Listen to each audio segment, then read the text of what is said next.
Hello，欢迎回到我的频道。今天我要教大家做的一道比较特别的料理，就是泰式炒猪肉，然后它也叫做打泡猪。我在大学留学的时候，这道料理算是我蛮喜欢吃的，它很下饭，带一点酸酸咸香的味道，然后配一个鸡蛋下去做搭配。在泰国没有吃过，是后来我在台湾，因为在学堂那边有在工作，有在学到这道料理。好，今天我就以最简单的方式来呈现给大家，教大家如何去做泰式打泡猪。好，不多说 ，Let's go。好，先来介绍一下今天我们有用到的材料。今天我们有用到的是猪肉，如果不要用猪脚肉，也可以用鸡肉、鸡脚肉也是可以的。我们是选用1:1的肥肉跟瘦肉，辣椒1条，蒜泥、红葱、酸柑汁、柠檬。9重塔，到最后我们再煎一颗完美的荷包蛋。好，这样我们都不多说，先回到我们的厨房 ，Let's go。好，回到我的工作台，我们先来备一下我们今天要的食材。首先，红葱头我们取1颗，然后一样的先去头去尾剥半，去掉它外层的外皮，然后稍微给它切碎。然后放在盘那边备用，然后蒜泥2个剁碎。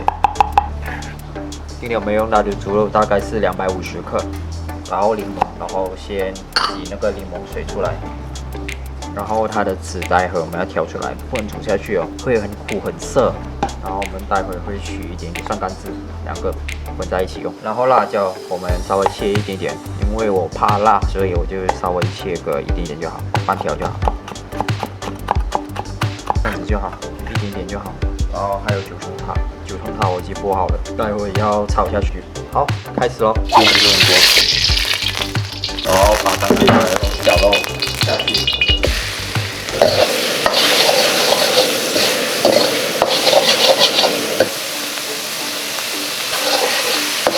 然后只要有3样东西调下去：蚝油、酱油、鱼露。鱼露下匙，酱油半匙，蚝油1匙。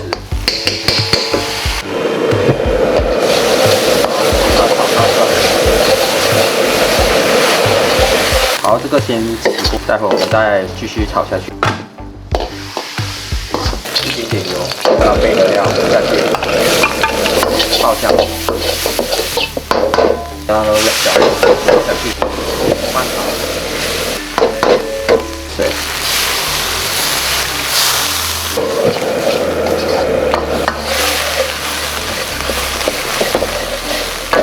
这样我们就下那个柠檬汁、酸柑汁，柠檬汁半汤匙，酸柑汁也是半汤匙，然后到最后是那个9重塔，这样就好了。好，可以上了。